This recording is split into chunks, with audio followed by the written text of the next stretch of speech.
today's live has been inspired by one of the cards that Mary put online for us. It was a spinner card, and somebody asked if we could do a live on it, so I asked Mary if she would kindly allow me to do that. I haven't copied Mary's card, I've just copied just taken the concept of the idea of the spinner card, and I've got 3 cards actually to show you today. So this is the first one, where I've actually created like an internal pop-up card as well, and you can see that I've got the spinner element in the centre there. Now the kit that I'm using today is the Christmas is Coming, the Festive kit. So everything that I've used today is from this kit, bar the circle apertures, which comes from the nested, stitched and bubble circles. Now you can use any of your nesting dies for this, that would be perfect. I have also used a couple of the dies that are actually in the Christmas is Coming set as well. So if you don't have any other nesting sets, or the Christmas is Coming set is your very first purchase from Lisa, then this can be a complete set for you, so you can make all of these cards from that, so no problem at all. So this is the first card, so it's an internal pop-up card with the spinner element there. I have a square card just to show you slightly different ways. So this is more of a conventional style card. This is more like the one that Mary showed, but she had a circle aperture and the spinner element was a circle, so I've just given a slight twist on the theme there and used one of the dies, the postage stamped die from this kit, to create the aperture. And so that's a more traditional style shaped card. And I also have another A6 card with the front folded back, again with another spinner element on there too. So they're really effective, they're really fun to do. They make a really lovely focal point to your card. So simple to put together. So there's 3 different ways of attaching the spinner element there. I mean, they're basically the same, but I'll just show you how you sort of go about attaching it all. Attempt this card first. So it's a normal A6 card. I've chosen A6 as well because this Christmas set, the papers in it and the sheets of stickers are it's half A4, so that will be A5 set. So if you take one of these design papers and fold it, simply just fold it in half, then it will fit perfectly onto your A6 card. So again, just keeping it really simple, really straightforward. There's no need to give any measurements for you. It's all quite intuitive. Just taking myself a normal A6 card blank, which is folded down the middle. I've got a piece of cardstock from the Christmas is Coming collection, the festive papers there, and literally just folded that in half, and I'm going to attach that to the inside of this card. Now to do this, if I show you on the one that I've already done here, I haven't actually attached it all the way around, mainly because it means that you won't then crease or have any buckling of the papers as the card folds, because of the way that it's constructed and the preciseness of the folds that you're having. It really doesn't matter, I don't think, that you haven't attached the glue either side.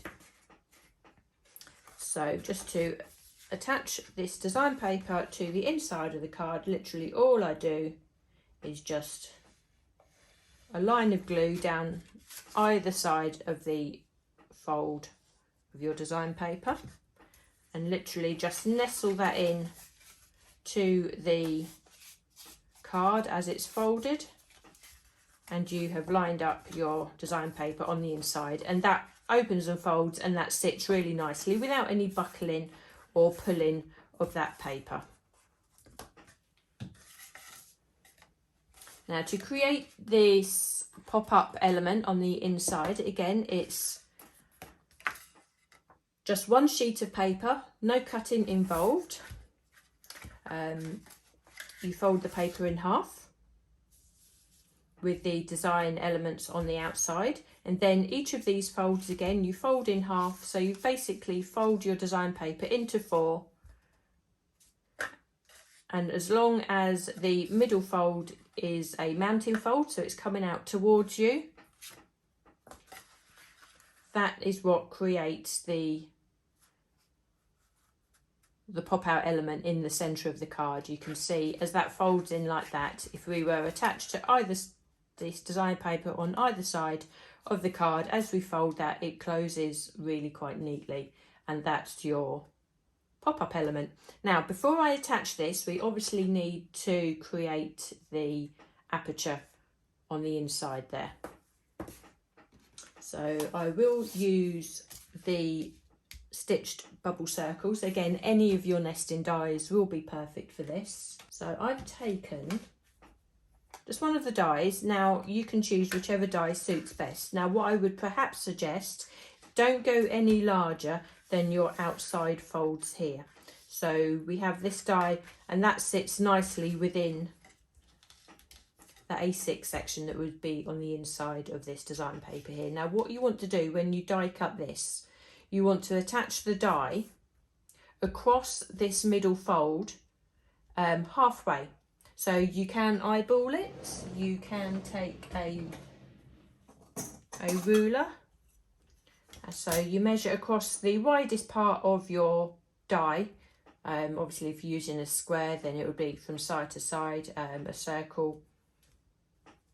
Make sure you get the widest part of the circle. So this is about 8 centimetres across the width of the circle. So I just want to make sure that that fold is sitting at 4 centimetres in the centre there. So I just want to attach that with a piece of tape so I know that that's not going to move, and I'm just going to die cut this.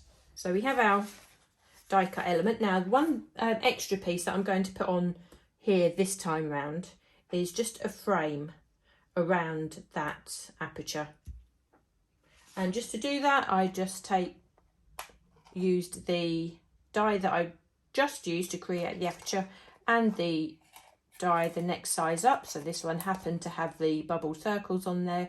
Die cut that from another piece of design paper, and that's what creates the frame for me. So I just take a minute to attach that now before we do anything else. So this just adds a nice little extra design detail. Now once you've got the or familiar with the mechanism of these spinner cards, like any other fancy fold that you do, you can then start playing and adapting around that basic design. So we've got a nice aperture on there. So what we do need to do now is just make sure that that aperture folds nicely in line with the folds that we've already created. Just simply done because there's not too much cardstock going on there at all. So again, this will sit on the inside of our card, and of course, because we've got the aperture there, we can see nicely through to the design paper. So it's really nice use of your design paper. You're not really covering too much up. To create our spinner element in there, simple and straightforward. I went to the sticker section of the kit that we've got, and we have a set of greetings as stickers. Now we do have stamps that correspond to these as well, so if you want to run out of these, or if you want to stamp in a different colour, then we can stamp and emboss these if we want to. I'm not doing it this time round, but we can choose ourselves a couple of sentiments that fits what we're doing. So we should go with this one, I think, merry and bright. So it doesn't really matter, does it? So I'm going to choose one. Now I'm going to make sure I put this down on my cardstock, sticker side up, but I want to have the confidence that the text is in the right orientation. I don't want it to be too skew with. Now this is where the spinner element comes in. Now if you are a crafter, the chances are you may have some really thin either invisible thread, which is what this is here. I've got a really fine one. I didn't actually realise it was quite this fine. You can buy it a lot thicker, which makes it a lot easier to use, or you can raid a fishing box for a bit of fishing line if you have someone in the house who's into fishing. You can use white thread, because if you're using a white background, that will quite easily blend into the background. Or perhaps if you were doing this one, if you didn't have any invisible thread, perhaps go with a thread that's darker that would match the background, so it sort of blends into the back if you can. But if you have an invisible thread, then that would be the ideal one to use. I'm working on a black background. I don't know whether you'll see this or not, but I can see what I'm doing just about against the black background. So apologies if you can't see it. It would actually look like with nothing in my hand, but I promise you I do have something. So I've just created a knot in the end, because I've taken my piece of thread and doubled it up, because this is so fine. I'm just going to, just to prove I've got, oh, you can just about see it there. It's so fine. It's ridiculously fine. I would definitely advise you, if you were going to go out and get some, to go for something a little bit thicker, because this really isn't the easiest one to use. So I'm going to bring my sticker back on, make sure it's the right way round. Okay. Now the trick to cutting the length of this twine would be to make sure that it spans the width of your aperture and a bit more, because you need to anchor that. So you can see from fingertip to fingertip there that that is more than long enough. It spans the width of my aperture, and I have extra length on there for me to actually secure that onto. But to start with, I'm going to place that onto the back of my sticker, and I'm going to eyeball it and just make sure that that goes straight and sort of in the centre of the sticker. So I have the same amount of thread, top and bottom. And obviously, because this is a sticker, it does make it a lot easier. It attaches that twine, no problem at all. Now to secure that, say this is so fiddly, I should do my best to be as delicate as I can. Now I'm going to get myself another sticker. You can choose the one with exactly the same content or message, or something a bit different. And then you can just stick that and match that onto the top there. Now obviously, because these are circles, it makes it so much easier. And we have a sentiment on either side. So we bring our aperture in, turn it over, and we can lay our element right in the centre, or wherever you want to place it. It doesn't have to be in the centre of the aperture there. Now take yourself some tape. This doesn't have to be fancy tape whatsoever. I'm just using the sellotape I had to hand, and working one side at a time. Make sure your twine or your thread is tight, keeping your element in the centre of the aperture, and just secure that down with that bit of tape there. Okay, and we do exactly the same on the other side.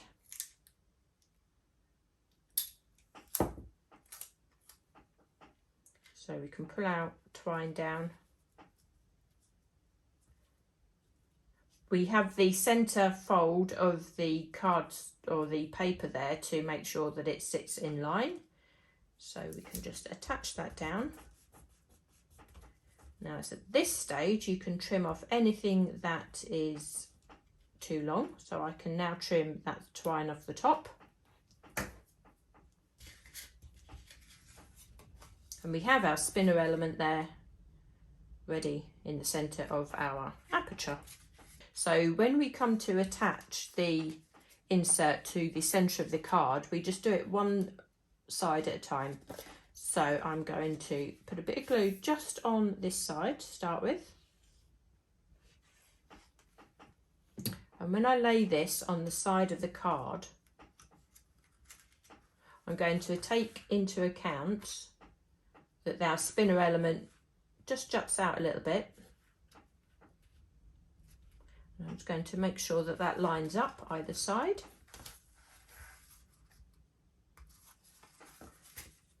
And when we fold this down, we can add some more glue on this side.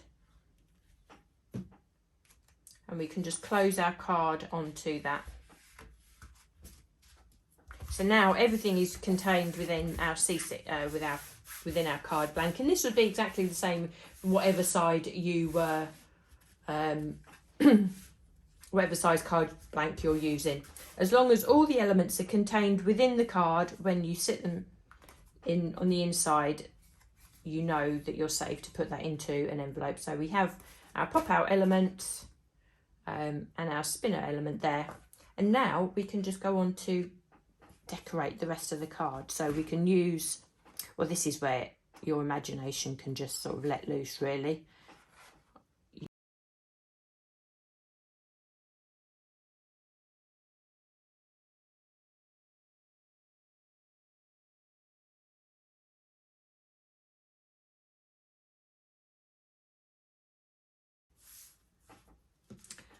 And I've cut a piece of textured cardstock with the smaller of these dies.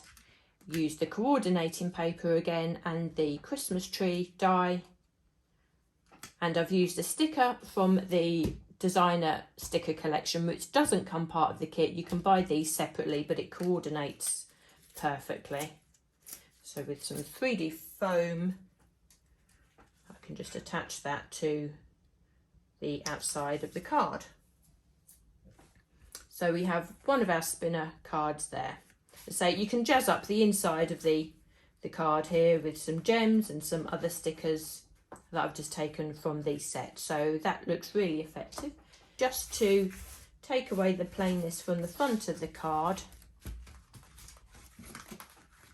I've used the postage die there to cut myself a piece of coordinating paper from the inside. So next, if we come on to our more traditional style card, just no fancy folds on this one. So I've used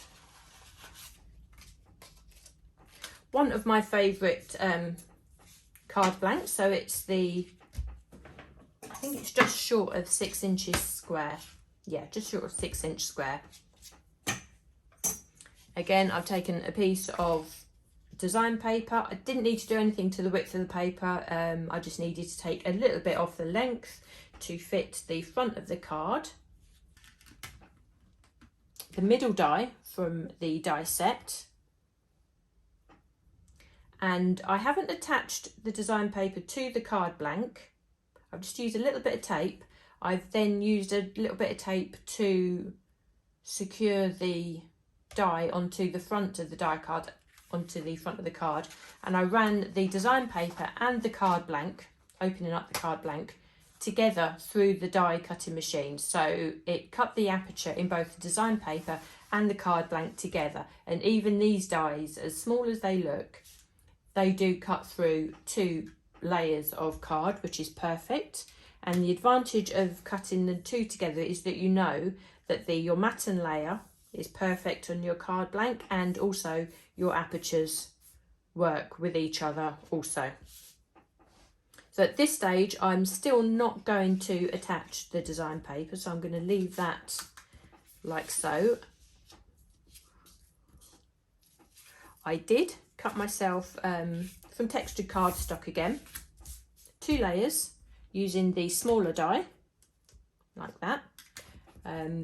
Obviously, the trick to putting the aperture on the inside of these cards to make a spinner card is that it needs to be smaller than the aperture that you create on your card blank.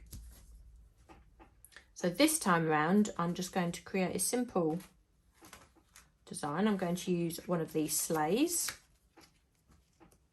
Say sticker again. there's nothing stopping you stenciling onto these designs or using die cuts, as long as it works out smaller than the aperture that you want it to spin within. So I can just run a sticker there, put another sleigh, I should use the sleigh of a different colour, on the other side of the spinner.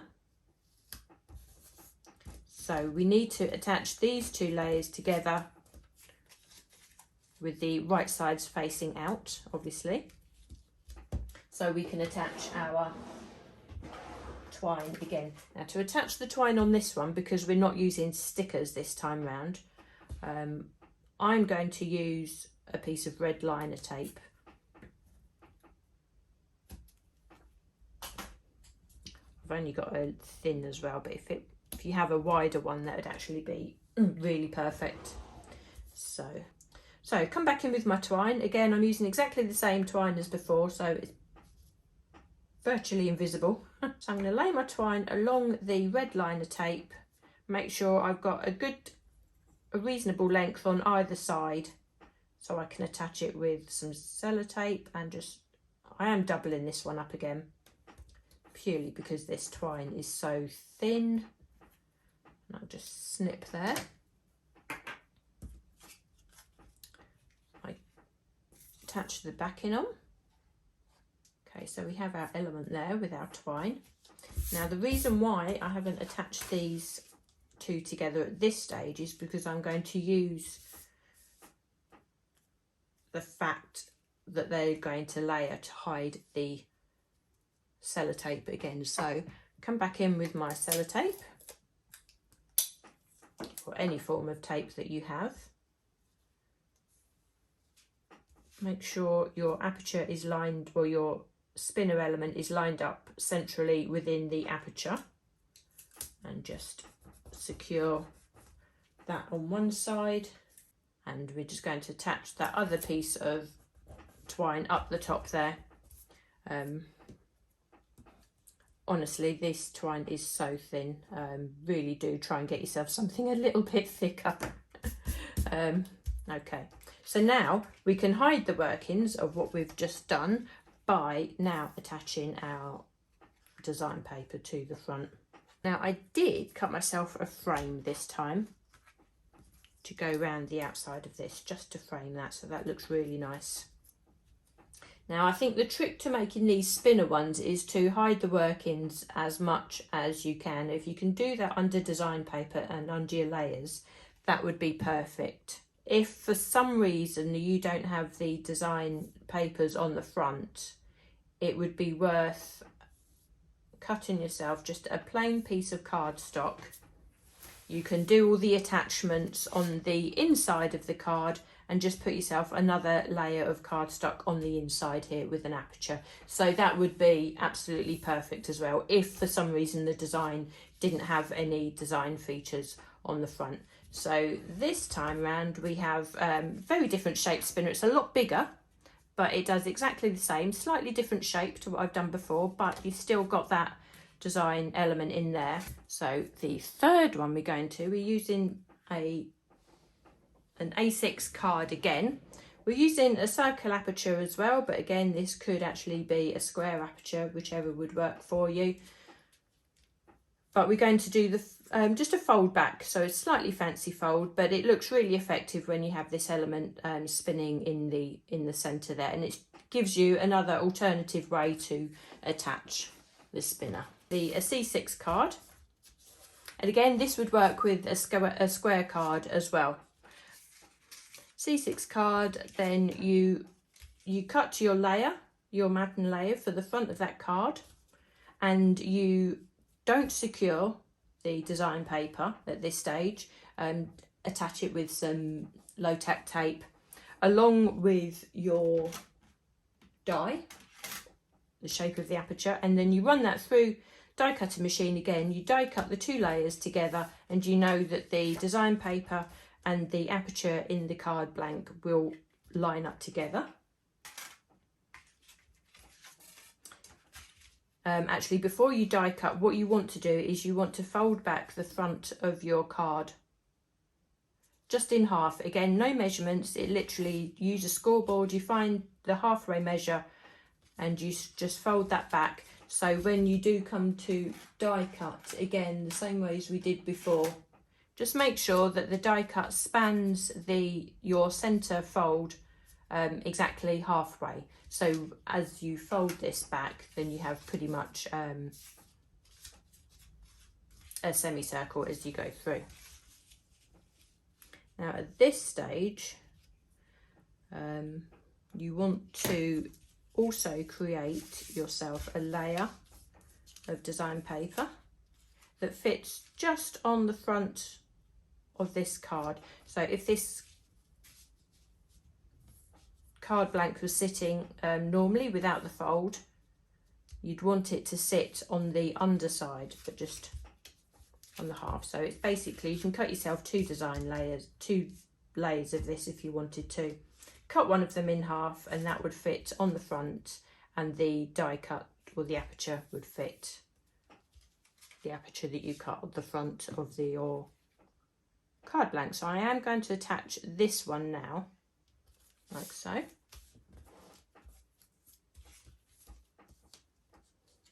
And then this layer,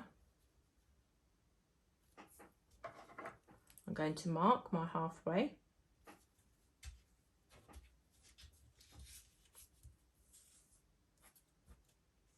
Again, you can score this or you can actually make your pencil mark.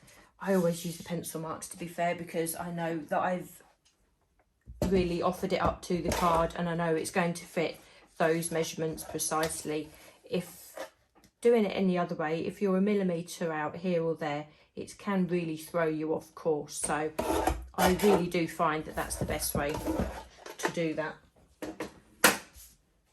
So now we've cut this in half, and you'll see why I've done that in a second. Now to create the spinner element on this one, I've used this die set, which is also in the kit. We have the 4 fabulous tags, and we have the little circle tag here with our little eyelets in the middle. So we have the 2 dies for this one. I've used the larger one, which is the frame. I've used a coordinating paper and I've cut it twice. Now what you do need to do, because we need to create the element that looks the same on both sides, we need to have the design feature on both sides. So you want to die cut one element with the design feature facing up, with the design paper facing upwards. Then this one you want to die cut with the design paper actually facing downwards, so it goes against the grain. But what that does, it allows you then to create, when you put these together, a back-to-back ornament like so, with the design paper and the design features facing out on both sides. So that's important. So when this actually hangs in there and spins, we have the design paper on both sides. Otherwise, if you do it the other way, you have the design paper on one side and then it comes to white, which is obviously, if that's what you want, then that would be the ideal. But if you want the design paper on both sides, you do have to sort of flip the die over for one of those. So now we have that, we're not using stickers this time, so we do need to find a way to secure our thread in the centre there. You can just glue it straight in, but I think it's a little bit easier if you anchor it to start with and just use a bit of tape. And try and put that tape as straight as possible, because that means your spinner element will hang straight as well, and you sort of won't go a little bit lopsided, won't go off to one side. So we can hang our, let's take that off there.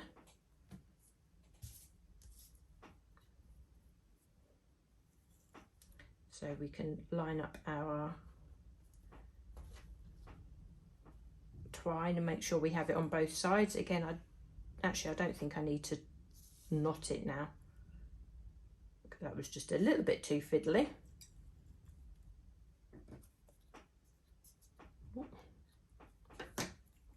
snipped the thin air then. It's so fine I couldn't even see what I was doing. There we are. So now we can add our back there. So we have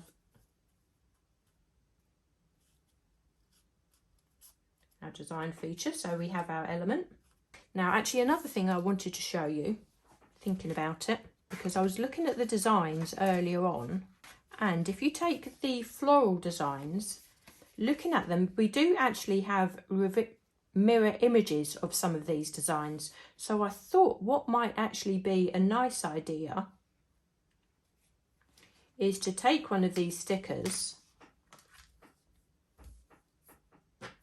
again turn that over, and the same way that we created a spinner from the circle sentiments here, where we put two stickers back to back, which made it very very straightforward, we can actually create a spinner with the floral elements. It will take a little bit of balancing because obviously it's a little off center, it's not a regular shape, but it can still be done, and I will do it for you now, because I think this might look really effective. So I shall create the spinner, take the corresponding sticker, and I think that if you take a little bit of time and you match these up, so if I match those stickers up, we now have a double-sided element as well, which is shaped. And how lovely is that? How lovely is that? And I think that's what I'll use in there actually. I think that will just look lovely. Hopefully the aperture is large enough. Yes, I think it is. So going back to our card blank now, this time round, because we've got a folded card front, need to open this back up. Oh, there we are, just move that to one side.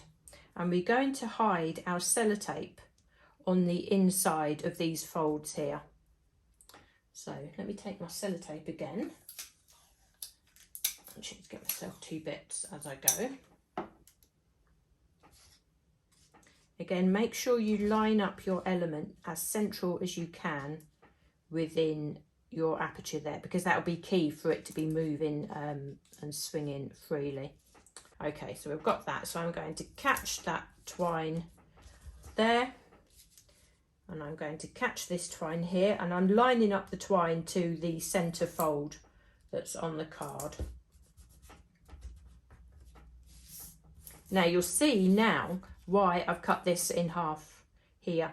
Because we have a fold coming back, I didn't want the fold of another fold to actually be sitting in the center of that crease there, because it buckles the cardstock and the mechanism doesn't work all that well. So that's why I wanted to cut this piece of design paper in half. I can touch that onto one side of the fold here, and I'm going to line this up on the other side of the fold, and there will be a slight gap between the two, but because we are folding back on ourselves, that really, you won't notice that. So now I can just snip off the extra there. But now when we start dressing the inside of the card, it really sort of comes together. So we can put ourselves a piece of design paper on the inside. That looks really pretty there. And actually, this doesn't have to be a Christmas card. Looking at it like that and looking at the colours, this could actually be a lovely festive birthday card, wouldn't it? The way that the colours work there. We could add our ribbon detail across the bottom.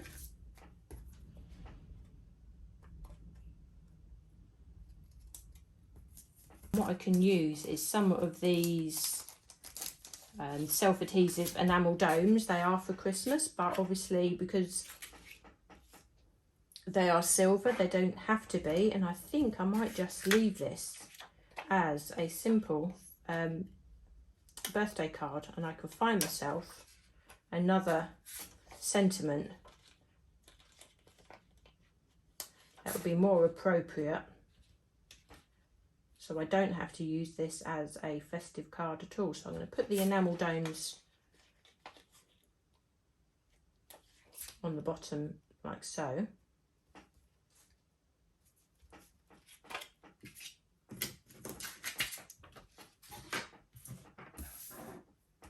And how pretty does that look? And when that stands on the side there, you've got the advantage of seeing the design paper through the aperture, and that is swinging freely and shaped on the inside. So imagine this could be any one of your smaller die cuts. That would work really, really nicely. So there's 3 completely different shaped cards actually, and in the course of today I've made 6 cards. So you can see just how quickly all of those come together. They all look so different. You can use just the kit. You really don't need to reach for any more of your supplies. So it really is a self-contained Christmas card kit. And you can even make some festive floral birthday cards as well, which say if you're working with this colourway, I think is perfect. That one I think works really well as well. I really like the shape of that. So I hope I've given you some ideas there. I hope I've given you a few new ideas on how to use the kit on different ways. So to say thank you to Mary Kelly for giving me the inspiration to do that. So I've actually had a lot of fun. There's loads of different ways that you can actually use this, and I haven't used all of the dies. I mean, I've got stockings there, I've got a snowflake, there's a Christmas die as well. You know, there is just so much that you can do with this. I think it's a gorgeous kit to work with. So I think I'll love you and leave you for today. I think I could probably carry on chatting and making loads of these, but it sounds like you've all got your own ideas, so I'll let you all go off and have a play, and I look forward to seeing them all in the group over the next couple of days. Enjoy the rest of your afternoon, everyone, and I shall see you again Thursday. Take care.